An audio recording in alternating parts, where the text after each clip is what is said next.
आध्यात्मिकता का लाभ उठाने के लिए हमारे प्रयोग आध्यात्मिक होने चाहिए। चिंतन को परिष्कृत करने के लिए, सोच को परिष्कृत करने के लिए हमको वो उपासना के कृत्य और उपासना के स्तर काम में लाने चाहिए जो हमारी चेतना को प्रभावित करते हैं, जो हमारी भावना को प्रभावित करते हैं, जो हमारी मान्यता को प्रभावित करते हैं, जो हमारी आस्था को प्रभावित करते हैं। आस्थाएं प्रभावित करने का कोई मसाला आपके पास न हो तो आपकी गाड़ी धकापेल धकापेल धकापेल गायत्री मन जपा जप चला चल जपा जप, इससे फिर कोई शादी क्रिया हो जाएगी, फिजिकल शक्ति हो जाएगा। उसका वो लाभ नहीं हो सकता जो आत्मा के प्रकार से संबंध रखता है। सिद्धियाँ आत्मा में से आती हैं, सिद्धियाँ शरीर में से नहीं आती, शरीर में से नहीं आती। आत्मा को प्रभावित करने वाले, चेतना को प्रभावित करने वाले, हमारी भावना को प्रभावित करने वाले अगर आधार आपने उपासना में लगा के रखे हैं तो मैं आपको बताता हूँ चमत्कार दिखा। मेरी सारी उपासनाएं इसी आधार पर चली हैं, इसी आधार पर वो सफल होती चली गई। अब मैं ये बताता हूँ आपको एक सिद्धांत, कर्म कांडों के साथ साथ में भावनात्मक परिष्कार। अब भावनात्मक परिष्कार के बारे में अगर आपने ये ख्याल जमा के रखा है कि कोई ज़रूरत नहीं है, कोई ज़रूरत नहीं है, हम तो ये पूजा कर लेंगे, ये पत्री कर लेंगे, ये कर लेंगे, वो कर लेंगे, तो आपको मायूस होना पड़ेगा। वस्तुएं आपके उद्देश्य को पूरा नहीं कर सकती। सिद्ध विषय यंत्र आपको कुछ ही काम नहीं आ सकता। सिद्ध विषय यंत्र बड़ा चमत्कारी होता है, बेटी बड़ा चमत्कारी होता है। इसको ऐसे तांबे के पत्र बना ली, ये जल चढ़ा दी, ये रोज पैसा दे जाएगा। गलत बात है बेटे, कुछ नहीं देगा सिद्ध विषय यंत्र। कैसे? मुझे तो मालूम है कई बार के बारे में। एक बार एक आदमी मुझे दक्षिणावर्त शंख दे गया था, दाई ओर घूमने वाला शंख। मेरी पूजा की चौकी पर रखा रहता था। अलवर स्टेट के राजा आते थे अक्सर मेरे यहाँ, जावली के महाराज। तो जो कहते थे गुरुजी आपके पास तो दक्षिणावर्त शंख है। जहाँ ये रखा तो है, हमने सुना है लक्ष्मी जो आती है दक्षिणावर्त शंख में से आती है। आती होगी बेटा, मुझे ये भी नहीं मालूम है। आपके यहाँ गायत्री तपोभूमि बन गई और आप इतना बड़ा काम कर लेते हैं, लक्ष्मी इसी में से आती होगी। शायद इसी में से आती है, मालूम नहीं कहाँ से आती है। आती हो तो मैंने देखी नहीं है, पर शायद इसी में से आती हो। तो गुरुजी एक प्रार्थना आपसे अंदर है कि हमारे लिए एक असली दक्षिणावर्त शंख मंगा दीजिए। मंगा देंगे बेटा, हमने तो कुछ खरीदा तो है नहीं, कोई दे गया हमको, तो रखा हुआ है। फिर आए, हमारे लिए दक्षिणावर्त शंख मंगा दीजिए। अच्छा मंगा देंगे बेटा, मंगा दीजिए। फिर आए, गुरुजी वो दक्षिणावर्त शंख आपने मंगाया बेटा, मैं समझ गया क्या मतलब है, तू इसी को ले। इसमें तो लक्ष्मी रहती है, तुम्हें लक्ष्मी रहती है तो तेरे घर में और भी अच्छी तरह रहेगी। मेरा तो किराए का मकान है, 15 रुपये महीने का इसमें गुजारा करता हूँ। लक्ष्मी जी को रहने को जगह नहीं है, फ्लैश का पखाना इसमें नहीं है, लक्ष्मी जी के लिए सोने के लिए कपड़े इसमें नहीं है। तेरा तो राजमहल है, लक्ष्मी आएगी तेरी गधा करेगी, फिर माँ से जरूरत पड़ेगी तो मैं बुला लिया करूँगा, तू अपने ले जा। नहीं महाराज जी हमको दे दीजिए। मैंने न तू ले जा। नहीं आप, मैंने ये थोड़ी मेरा मतलब था कि आप दे दें, मैं तेरा मतलब समझता हूँ, पर मैं दे रहा हूँ, तू ले जा। ले दिया तो शंख ले गया, और वो शंख को लिए फिर मेरे पास 2 लाख रुपए का कर्जा है, तो मुझे चुका देगी लक्ष्मी। अब क्या करिए? साल भर पीछे आया, मैं कहो भाई क्या मामला है, क्या वैसे वो लक्ष्मी ने खर्च तो चुका दिया होगा। दक्षिणावर्त शंख ले रहे महाराज जी, सलाम भर भी नहीं चुका, जैसा था वो वैसा का वैसे ही ब्याज और ज़्यादा हो गई। तो मैं शंख ने कोई फायदा नहीं दिया, नहीं शंख ने कोई फायदा। वस्तुओं के माध्यम से आप ये समझते हैं, वस्तुओं के माध्यम से, प्रार्थना के माध्यम से समझते हैं, तो चमत्कार प्रार्थना से आते हैं, बहुत भारी गलत है। एक इसी प्रकार से मेरे पास वो था असली रुद्राक्ष की माला, कोई दे गया था, वो भी मैंने खरीदी गई थी, असली रुद्राक्ष। महाराज जी हमने सुना है इंदिरा गांधी को नेपाल में किसी ने एक रुद्राक्ष दे दिया है, उसी को पहनने से प्रधानमंत्री हो गई है। बेटे मुझे ये भी नहीं कह सकता, नहीं असली रुद्राक्ष से बड़ा चमत्कार होता है। होता होगा बेटा, मैं ये कैसे कहूँ चमत्कार नहीं होता है। असली रुद्राक्ष कहीं से मिल जाए तो बस हमको सारे के सारे देवता पकड़ में आ जाए। असली रुद्राक्ष की माला पर जब करेंगे वही मालूम हो जाएगा। आपके पास तो मुझे असली रुद्राक्ष की माला है बेटे, लोग तो ये कहते हैं असली रुद्राक्ष की माला, मुझे फर्क तो नहीं आती, तो शायद ये असली रुद्राक्ष की माला है जो मैं पूजा काम आती है। आपको सिद्धियाँ इसीलिए आ जाती हैं, शायद इसीलिए आ जाती हूँ। महाराज जी एक प्रार्थना हमारे लिए है कि एक रुद्राक्ष की माला आप हमको कहीं से मंगा देंगे बेटा, कहीं से मिल जाएगी। तो हमको मालूम तो है नहीं दुकान कहाँ है, ये तो हरिद्वार में देखा है, उसी के 11 रुपये वसूल कर लेते हैं, उसी के 300 वसूल कर लेते हैं। कोई काट का उल्लू आ जाता है 300 वसूल करते हैं, कोई बेचारा सीधा सा जाता है 11 रुपये का। असली रुद्राक्ष ले जाइए भाई साहब, कपड़े देख लेते हैं ऐसे कपड़े हैं, असली रुद्राक्ष माला ले जाइए 11 रुपये की। कपड़े देख करके वो 300 वसूल कर लेता है, बिना कपड़े देख करके 11 रुपये वसूल कर लेता है। क्या कह रहा हूँ बेटे, मैं ये कह रहा हूँ कि वस्तुओं के माध्यम से, कर्मकांडों के माध्यम से आपने लंबे चौड़े सपने देखे हैं तो मैं चाहता हूँ आज आप खत्म कर दें। अगर आपने लंबे चौड़े सपने इस ख्याल से देखे हों कि कर्मकांडों के माध्यम से, क्रियाओं के माध्यम से, वस्तुओं के माध्यम से, वस्तुओं के हेरा फेरी के माध्यम से, चंदन की माला के माध्यम से, रुद्राक्ष की मध्य की माला से आपने लंबे चौड़े सपने देखे हैं तो आप मेरी प्रार्थना है आप खत्म करें। तो मेरा लंबे समय का 60 साल का अनुभव यह है कि जिन्होंने कर्मकांड को सब कुछ समझा वो आदमी झग मार, वो आदमी झग मार, वो आदमी झग मार, कुछ नहीं है उनके पास। जो कर्मकांडों का महत्व बताते हैं और कर्मकांड सिखाते हैं और कर्मकांडों से लक्ष्मी मिलने की बात कहते हैं, बेटे ये सब खाली हाथ है और सब इनका है फ्रॉड। इसमें से एक भी आदमी सही नहीं। ये कर लीजिए और ये फायदा उठा लीजिए, बेटे एक ने भी फायदा नहीं उठाया, मैं आपको कसम खा के कह सकता हूँ। ये सिर्फ जालसाजी है। वस्तुओं के माध्यम से, अक्षरों को उच्चारण करने के माध्यम से, क्रियाओं के माध्यम से आप फायदा नहीं उठा सकते। उसके साथ साथ में प्राण शामिल होना आवश्यक है। मेरे जीवन का, लंबे जीवन का अनुभव सारी। प्राण कैसे होना चाहिए? प्राण की धारा एक धारा है, त्रिपदा की धारा है श्रद्धा। श्रद्धा किसे कहते हैं? श्रद्धा कहते हैं बेटे श्रेष्ठता से असीम प्यार। श्रद्धा का अर्थ एक और भी मैं आपको खत्म करना चाहता हूँ, बताओ। श्रद्धा का अर्थ व्यक्ति विशेष के प्रति श्रद्धा नहीं है। गुरु नाम के व्यक्ति कितने जालसाज और कितने चालाक करते हैं, हमको गुरु बना लीजिए, श्रद्धा हमारी कीजिए, हमारा कहना मानिए, मत मानिए। अच्छा, श्रद्धा तो हम देवी देवता से करेंगे। हाँ, देवी देवता से श्रद्धा कर, लेकिन एक बात बताना हूँ, देवी देवता के बारे में श्रद्धा करने से पहले ये एक बात मालूम रहनी चाहिए, कोई देवता अथवा भगवान व्यक्ति नहीं है, शक्ति। व्यक्ति नहीं है, शक्ति है। ध्यान रख, मैं क्या कर रहा हूँ। व्यक्ति नहीं है, कोई शक्ति है। व्यक्ति नहीं है, शक्ति है। व्यक्ति से क्या मतलब? देवी देवताओं को हमने व्यक्ति बना करके रखा है, और व्यक्ति बना करके श्रद्धा जो हम कहते हैं, व्यक्तियों के साथ में जो व्यवहार किया जाता है वैसी श्रद्धा कहते हैं। मसलन हनुमान जी को हमने घर में रखा है। हनुमान जी एक व्यक्ति, अब श्रद्धा कैसे करेंगे? मिठाई खिलाएंगे, कपड़ा पहनाएंगे, ये करेंगे, ये करेंगे। व्यक्ति के साथ में जो सलूक किया जाता है लोग उसे मानते हैं, उसे श्रद्धा मानते हैं। व्यक्ति भगवान को कोई व्यक्ति मानते हैं। भगवान बेटे व्यक्ति नहीं है, फिर ध्यान रख। भगवान एक व्यक्ति नहीं है, फिर ध्यान रख। भगवान कोई व्यक्ति नहीं है, ध्यान रख। भगवान एक शक्ति है। भगवान एक शक्ति है। व्यक्ति जो भगवान ने बना दिया है, ये तो हमने अपनी पूजा और उपासना के ध्यान करने के लिए, क्योंकि हमारा ध्यान ऐसा बेहिसाब का है कि जब तक हम व्यक्ति की शक्ल देखें ना तब तक हमारा ध्यान नहीं लगता। तो ये ध्यान लगने वाला भगवान क्या है? ये जो भगवान दो है दुनिया में, एक वो है जिसने मनुष्यों को बनाया, और एक भगवान वो है जिसे मनुष्यों ने बनाया। मनुष्यों ने भगवान को बनाया, बिल्कुल। मनुष्यों ने भगवान को बनाया है, बिल्कुल। एक भगवान ऐसा है जो इंसान का बनाया हुआ है, इंसान का गढ़ा हुआ है, इंसान का बेटा है भगवान। कौन सा वाला? जिसकी शक्ल है। शक्ल वाले भगवान सब मनुष्यों के बनाए हुए हैं। भगवान की कोई शक्ल नहीं हो सकती, हवा की कोई शक्ल नहीं हो सकती, बिजली की कोई शक्ल नहीं हो सकती, प्रेम की कोई शक्ल नहीं हो सकती, क्रोध की कोई शक्ल नहीं हो सकती, जीवात्मा की कोई शक्ल नहीं हो सकती। जितनी भी चीज़ें व्यापक हैं उनकी कोई शक्ल नहीं हो सकती। चमकती तो है, बिजली चमकती तो है, पर बिजली की चमक नहीं है। ये बेटे इसका वो चमकता है फिलामेंट, बिजली नहीं चमक। बिजली एक गर्मी का नाम है, ऊर्जा का नाम है, सब जगह फैली हुई है। भगवान एक ऐसी शक्ति का नाम है जो सब जगह फैली हुई है, सब जगह फैली हुई है, एक शक्ति का नाम है। फिर ये शक्लें तो बेटे हमने ध्यान के लिए बना ली है। सुनता नहीं है हमारी बात। हमने अपने ध्यान को एकाग्र करने के लिए तरह तरह की शक्लें गढ़ ली। ऐसा कोई महादेव नहीं है जो बैल के ऊपर सवारी करके घूमता रहता हो। ऐसा कोई महादेव नहीं, ऐसा कोई महादेव नहीं है। नहीं ऐसा महादेव है बैल पे घूमता नहीं है बेटे, हम कहते हैं तुझसे नहीं है कोई महादेव। ये कहाँ से आ गया? हजारों तरह के भगवान दुनिया में एक है, और असंख्य तरह की जो कल्पना की गई हैं, मूर्तियां बनाई गई हैं, ये आदमियों की बनाई गई हैं। भगवान की मूर्ति नहीं बन सकती। जयपुर में हम जाते हैं, तरह तरह के भगवान बनते दिखाई पड़ते हैं। ये क्या बना दिया मियाँ जी, क्या बना दिया मियाँ जी, रंजान मियाँ क्या बना रहे हो? अरे साहब इस महीने में तो हनुमान बनाए। कैसे हनुमान बनाए? ये सारे हनुमानी काबू में नहीं आते। कभी मूछ पड़ी जाती है, कभी पूछ पड़ी जाती है, तो क्या करते हैं इनका? अकल ठिकाने लगाता हूँ। गुरु जी किसी हनुमान की नाक पड़ी जाती है तो मैं ऐसे घिसाई करता हूँ, बेटे घिसाई करके नाक काट तो नहीं डालता, काटता नहीं, थोड़ी सी ठीक कर देता हूँ। हनुमान की नाक घिसता है, हनुमान जी की नाक करता हूँ, उसकी पूछ को ठिकाने लगाता हूँ। ये बेटे मनुष्यों के बनाए, ये मनुष्यों के बनाए हुए भगवान हैं। मनुष्यों के बनाए हुए भगवानों का केवल उपयोग इतना ही है कि हमारा ध्यान अस्त व्यस्त हो जाता है। अस्त व्यस्त न हो, इतने तरह के भगवान नहीं हो सकते।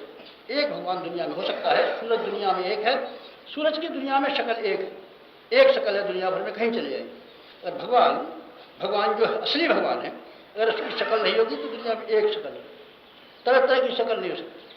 आपका भगवान लंबी नाक वाला, मेरा भगवान लंबी पूंछ वाला, आपके भगवान के 4 हाथ, मेरे भगवान के 6 हाथ, आपका भगवान मुसलमान का खुदाबंद करीम दाढ़ी लगाए हुए और हमारा हनुमान ऐसा, ये हो सकता है? बेटे ऐसा नहीं हो सकता, ये ऐसे नहीं हो सकता।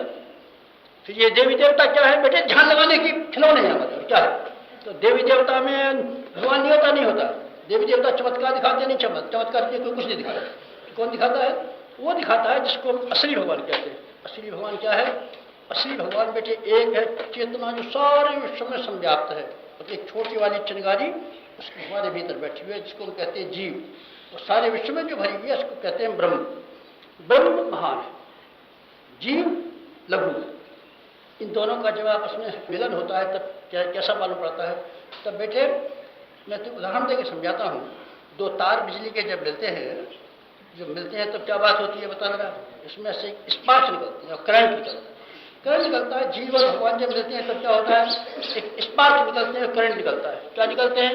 आदर्श आदर्श आदर्श आदर्श आदर्श। आदमी के भीतर से आदर्शों की हुक उठती है, उमंग उठती। जब भगवान मिलेगा मनुष्य के भीतर तो उसके भीतर एक ऐसे कंपन ऐसी हुक ऐसी उमंग उठेगी, उसका नाम है आदर्श। आदमी के भीतर से आदर्श उठे तब जानना चाहिए भगवान आ गया। भगवान को मैंने 3 तरीके से बताया है। एक, मैंने भगवान को जब पूछते हैं लोग कैसा होता है भगवान, कैसा अनुभव होता है, तो मैं कभी कभी बुखार का नाम लेता हूँ। बुखार कैसा होता है? बहुत शरीर में गर्मी आ जाती है, गर्मी बहुत जोर से लग रही है, पसीने आ रहे हैं। पसीने भगवान जब आता है तो सामान्य स्थिति में नहीं होता, असामान्य। सामान्य मनुष्य पेट के गुलाम, लोभ के गुलाम और मोह के गुलाम। सारी जिंदगी इनके लिए 2 काम में खर्च आती है, पैसे का लोभ और व्यक्तियों का मोह। व्यक्तियों का मोह और पैसे का लोभ। लोभ और मोह के लिए कीड़े और मकोड़े, मक्खी और मच्छर, गए गुजरे आदमी इनको के लिए जिंदा रहते हैं। और भगवान जब आता है तो आता है उसको बुखार आता है, कुछ और ही चीजें मालूम पड़ती हैं, कुछ दिमाग में और ही दिखाई पड़ता है, कुछ चलता और ही तरीके से अजीब तरह का होता है। भगवान के बारे में लोग पूछते हैं कैसा मालूम पड़ता है आपको? भगवान जब मेरे पास आता है तब मुझे ऐसा मालूम पड़ता है जैसे कोई नशा आता है। नशा कैसा होता है? नशा बेटे शराब जैसा होता है। शराब पी जाने के बाद में फिर कुछ दिमाग ही अलग हो जाता है। मार दूंगा कोई आएगा तो क्या बात है?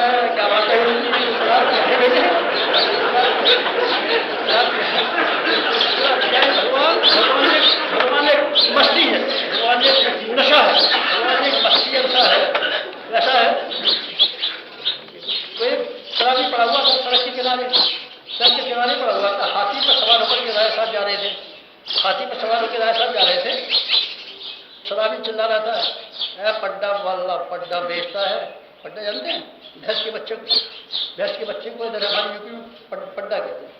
और उसको शराबी कह रहा था, पड्डे वाले अर्थात राजा जो था हाथी पर सवार था, पड्डा था, पड्डे वाले कुछ बेचता है हमको। शराबी जरूर पकड़ राजा निकल लेते और क्या बात है, ये कोई दुखी मालूम पड़ता है, पकड़ लो क्या बात। सिपाहियों ने पकड़ लिया, उसको लाए वहाँ। जब तक नशा दूर हो गया, दूसरे दिन राजा साहब के सामने हुआ केस। और भाई क्या मामला है? पड्डे क्या कह रहे थे बताना। सिपाहियों से पूछा क्या कह रहा था? नूर ये कह रहा था कि आपके हाथी को पड्डा बता रहा था। पड्डा मतलब भैंस का बच्चा। और ये कह रहा था आप इस पड्डे को बेचते हैं, इसको ये खरीदना चाहता था कल। तो भाई तुम हाथी खरीदना चाहते थे, खरीद लो, हमारे पास तो हाथी पुराने हो गए, हम तो इन्हें बेच देंगे, हम और नहीं खरीद लेंगे, आप ले लो खुशी। तो बोला शराबी, हुजूर जो सौदागर हाथी खरीदता था कल, वो तो चला गया। अब तक देखिए हम नहीं आ गए। देखिए भगवान उस नशे का नाम है जब आदमी के भीतर आता है। आदमी के चिंतन, आदमी के चरित्र, आदमी की हुकें, आदमी की इच्छाएं, आदमी की उमंगें कुछ अजीब किस्म की हो जाती, ऐसी रहती नहीं जैसे हमारे आपके घिनौने आदमी की। भगवान आपके भीतर आया होता, कभी आपका घिनौनापन सबसे पहले खत्म, आपके लोभ के ऊपर क्या चला होता और आपके मोह के ऊपर क्या चला। आपकी क्षुद्रता को छीन ले, आपके भीतर महानता के अंकुर प्रवेश कर। ऐसा भगवान होता है। इसलिए मैंने श्रद्धा जो भगवान के प्रति की जाती है, श्रद्धा सबसे पहले भगवान किससे आता है? श्रद्धा से। श्रद्धा से पकड़ जाता है। श्रद्धा जब आती है तो क्या होता है? श्रद्धा जब आती है तो बेटे क्या होता है? श्रद्धा का अर्थ होता है श्रेष्ठता से असीम प्यार। श्रेष्ठता माने आदर्श, आदर्शों के प्रति असीम प्यार, उसके बराबर फिर किसी से प्यार नहीं। बेटा को नुकसान पड़ता हो पड़े, गुरु गोविंद सिंह के तरीके से कहता है सिद्धांत जिंदा रहने चाहिए। आप लोग नुकसान उठाएंगे तो उठाएं, हजरत इब्राहिम के तरीके से बेटा को नुकसान उठाना पड़ता हो तो उठाना पड़े, उठाइए आप, लेकिन हम सिद्धांतों को जिंदा रहेंगे। विनोबा भावे की माँ के तरीके से तीनों बेटे तुम्हारे हैं, क्यों वंश डूबता हो तो डूबे, हमें क्या करना है? लेकिन उसका मन प्रसन्न होता है कि आदमी के अंदर श्रेष्ठता का समावेश। श्रद्धा चीज का नाम, श्रद्धा चीज का नाम नहीं है जिसको खा करके ये गुरु लोग जिंदा है। श्रद्धा चीज का नाम नहीं है जिसको खा करके ये देवी देवता जिंदा है। श्रद्धा चीज का नाम नहीं है, ये तो वैसे अंधश्रद्धा है। अंधश्रद्धा है आपका बाप हमारे बाप का गुरु था, हमारा बाप आपके बाप का गुरु था, आप हमारे गुरु बन जाइए, तेरे गुरु बन जाए, शक्ल तो दिखा दी, ईसा हमारे वंश परंपरा के यही गुरु हैं। ये बेटी अंधश्रद्धा, अंधश्रद्धा है। अंधश्रद्धा के पीछे विवेक नहीं होता, विचार नहीं होता, रूढ़ियाँ होती है, परंपरा होती है। ये श्रद्धा नहीं है, अंधश्रद्धा है। अंधश्रद्धा ने हानि पहुंचाई है। अन्न बड़ा उपयोगी है, लेकिन जब अन्न सड़ता है तो बड़ा हानिकारक हो जाता है। सड़े हुए का नाम पखाना। पखाना क्या है? 6 घंटे पहले का अन्न है ये बेटी। 6 घंटे पहले थाली में रखा हुआ था, बड़ा सुंदर था, बड़ा भोजन था, बड़ा अच्छा था, लेकिन पेट में पहुंचने के बाद में सड़ गया। और सड़ने के बाद में अब ये दूसरे सुराख से निकल पड़ा है, इसलिए इसका नाम है पखाना। श्रद्धा श्रेष्ठतम, भगवान को पकड़ने के लिए असीम शक्ति, और अंधश्रद्धा प्रकृति, पखाना, सड़न, बदबू। अंधश्रद्धा सब जगह फैली हुई है। अंधश्रद्धा का अच्छे लोग दोहन कर रहे हैं, शोषण कर रहे हैं, बेचारे भोले आदमियों को हजामतें बना रहे हैं, लोग बाग ठगी का जाल इसी के आधार पर फैला रहे हैं। अंधश्रद्धा आज केवल जालसाजी का और भोले आदमियों को शिकार बनाने के काम आती है। श्रद्धा अलग चीज। श्रद्धा अगर आपके पास आएगी तो मैं कहता हूँ भगवान आपके पास आएगा। श्रद्धा किसे कहते हैं? आदर्शों से असीम प्यार। जितने भी दुनिया में महापुरुष हुए हैं, जितने भी दुनिया में महापुरुष हुए हैं, एक ही आधार पर महापुरुष हुए हैं, उनके भीतर से श्रद्धा का समावेश। श्रद्धा का समावेश जो भी आप इतिहास में नाम पढ़ते हैं, उन्होंने सिद्धांतों को प्यार किया, आदर्शों को प्यार किया, मुसीबतें उठाई, घर वालों का कहना नहीं माना, अपनी कमजोरियों का मुकाबला किया, और श्रेष्ठ मार्ग पर बढ़ते बढ़ते बढ़ते बढ़ते वहाँ चले गए जहाँ के एवरेस्ट के शिखर पर पहुँचते। शिखर पर पहुँचते हैं, श्रद्धा उनको ऊंचा उठाते, सिद्धांतों के प्रति निष्ठावान बनाती, क्या करना चाहिए इसके बारे में सेकंडों में फैसला कर देती है। ये करना चाहिए, असमंजस रहता ही नहीं, ये करे कि न करे, ये करे कि न करे, बेटे कोई सवाल नहीं पैदा होता। श्रद्धा अगर आपके पास है तो आपका अंतरात्मा ये कहेगा हमको श्रेष्ठ काम करने चाहिए और आदर्श काम करने चाहिए। दुनिया क्या कहती है? दुनिया तो पागलों की दुनिया है, जाहिलों की दुनिया है। हमारे पड़ोसी मैंने कहता है पड़ोसी का महाजाहिल है तेरा, और हमारे घर वाले कहते हैं घर वालों को जहन्नम में डाल। श्रद्धा अलग चीज, सिद्धांतों के प्रति असीम प्यार। दुनिया के इतिहास में आज तक जो कोई महापुरुष हुआ है, भगवान का भक्त हुआ है, तो एक ही आधार को लेकर चला है, उसका नाम है श्रद्धा। श्रद्धा की शक्ति, श्रद्धा की शक्ति आप उन सब व्यक्तियों में देखते हैं, शरीर की दृष्टि से कमजोर, मन की दृष्टि से कमजोर, विद्या की दृष्टि से कमजोर, हर दृष्टि से कमजोर रहे हैं, लेकिन श्रद्धा के आधार पर ऊंचे से ऊंचे स्थान पर जा पहुंचे हैं। कबीर उन्हीं में से थे। साधनों की दृष्टि से कमजोर, विद्या की दृष्टि से कमजोर, वंश की दृष्टि से कमजोर, आजीविका की दृष्टि से कमजोर, हर दृष्टि से कमजोर, लेकिन श्रद्धा सिद्धांतों के तय, आदर्शों के तय, आदर्शों के तय श्रद्धा केवल मान्यता तक क्षेत्र में सीमित नहीं हो सकती, तो क्रिया रूप में परिणत होती है। क्रिया रूप में परिणत होती है, क्रिया के रूप में परिणत होती है। मनुष्य केवल विचारता ही नहीं रहता, ऐसा करेंगे, बुढ़े हो जाएंगे तब ऐसा करेंगे, अगले जन्म में ऐसा करेंगे, करते नहीं है, करता है। श्रद्धा आदमी को बेचैन करती है और विवश करती है, दौड़ डालती है।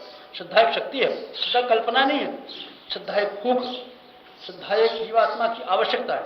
जब उदय होती है तो आदमी सब कुछ करा के रहती है, बिना कराए बिना छोड़ नहीं सकती। श्रद्धा अगर आपके भीतर हो तो समर्थ गुरु रामदास की श्रद्धा जगेगी। बेटे ब्याह शादी करने की अपेक्षा वहाँ चलेगी। शंकराचार्य की श्रद्धा जगी सब लोग एक ओर चले गए और वो कुछ काम करते चले गए। भगवान बुद्ध की श्रद्धा जगी, उन्होंने अपने लिए रास्ता तय कर लिया क्या करना चाहिए। श्रद्धा की बड़ी शक्ति, श्रद्धा की बड़ी शक्ति है। श्रद्धा का शक्तिवान जगह तर श्रद्धा के बेटे जितने भी महापुरुषों से लेकर के ऋषियों तक और जहाँ तक भगवान के भक्तों तक हुए हैं, हर एक के भीतर हम पाते हैं कि इसका श्रद्धा का अंश था। अगर वो सफल हुए तो, और सफल नहीं हुए तो एक ही की वजह से हुए, उनके अंदर श्रद्धा का अभाव रहा। कर्मकांड रहे, पूजा रही है, उपासना रहे, भजन करने वाले रहे, जप करने वाले रहे, पर श्रद्धा के अभाव की वजह से जीवन में श्रेष्ठता का समावेश न कर सके और गई गुजरी अवस्था में पड़े। भक्ति होती रही, भजन होते रहे और निजता निकम्मापन जहाँ का तहाँ बना रहे, दोनों अपनी अपनी जगह पर बने रहे। निकटता ने पैर नहीं हटाया और भक्ति ने चमत्कार नहीं दिखाया। भक्ति आएगी तो हमारी निकम्मापन चला जाएगा, निकम्मापन रहेगा तो भक्ति नहीं आएगी। दोनों का एक साथ एक मैन में दो तलवार नहीं आ सकती।